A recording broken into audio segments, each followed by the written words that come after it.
السلام عليكم. كيف حالكم بنياتي ولاداتي؟ شن اموركم؟ ان شاء الله تكونوا تمام. مع بعضنا ان شاء الله بنديروا كيكه تنشي او كيكه بنشي، خفيفه وجنينه، للصغيره وللكبار نفس الشيء. حتى هي اني سبق اني درت كب كيك بالشوكولاته وجاي حلو تبارك الرحمن.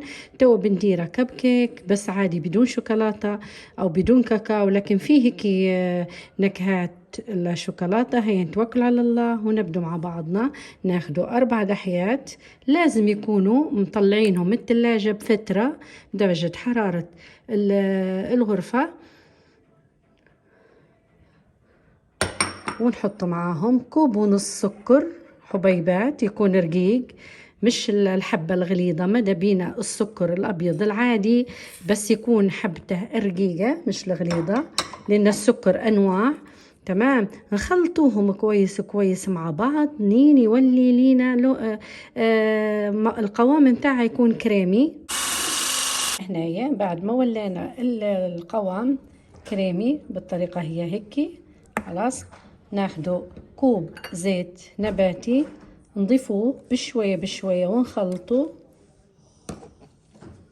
بالطريقة هذه. خلطوه بشوية بشوية نين نكملوا الكوب متاعنا. بعد ما خلطنا الدقيق آسفة الزيت، ناخدو كوب حليب لازم يكون دافي، ضروري يكون دافي الحليب، ونصبه نفس الشيء. لازم تسخنوه يا بنات، لازم يكون دافي باش تنجح لنا الوصفة متاع الكيكة.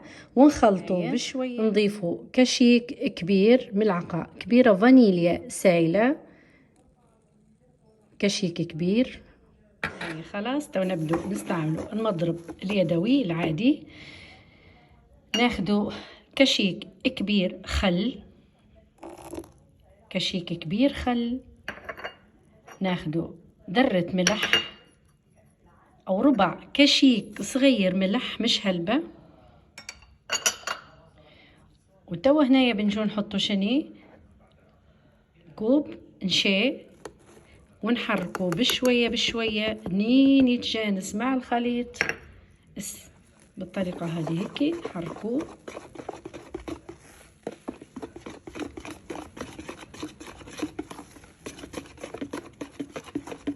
خلطوه كله مع بعض. هنايا خلطنا نشي كويس.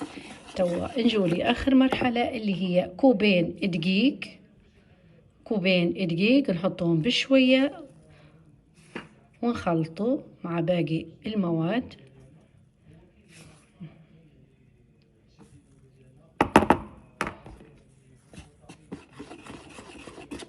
نخلطه كله. كملنا الكوبين متاع دقيق، ناخدو كشيك كبير ونص بيكنج باودر، كشيك كبير ونص بيكنج باودر، نصبوهم على الخليط ونخلطوا مع بعض باقي المكونات. القوام شتو كيف هي قوامها هيك بعد ما خلطناها كويس بالمضرب اليدوي. توا شنو يا بنات، اهو خديت متاعهم الكب كيك عرفتوهم، اهما العاديات السيلفر، اهما شفتوهم العاديات، اهما خديتهم دبت فيهم كلهم زيت، دهنتهم بالزيت ورشيت عليهم شوية دقيق. أنا نحاول قدر الإمكان نجيب لكم الحاجات السهلة والرخيصة واللي ما تكلفكمش، ما تبدوش تدوروا فيها. فهمتوا كيف يعني؟ تتماشى مع وضعنا توا حاليا وفي نفس الوقت تأدي الغرض وما شاء الله. وتقدروا تديروا، أنا نقدر ندير كيكة في قالب واحد، لكن هيك للصغيرة يقدروا يرفعوا معهم المدرسة. تعطيه لهم العشية هيك مع حاجة سخونة أو كذا.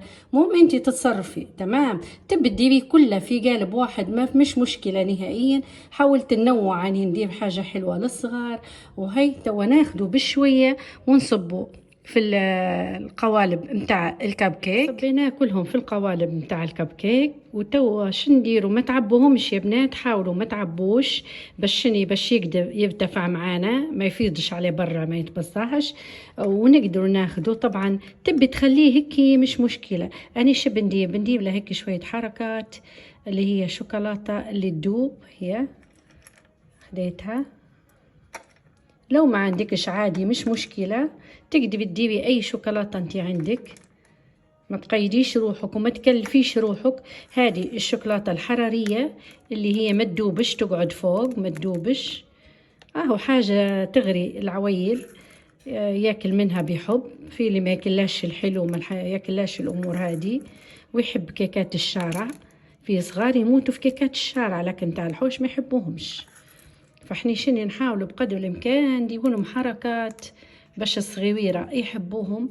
وحتى للكبار يزهوا في العين، حتى للكبار تزهى في العين الحاجة. ها هذه شوكولاتة تذوب طبعا، تقعد في النص.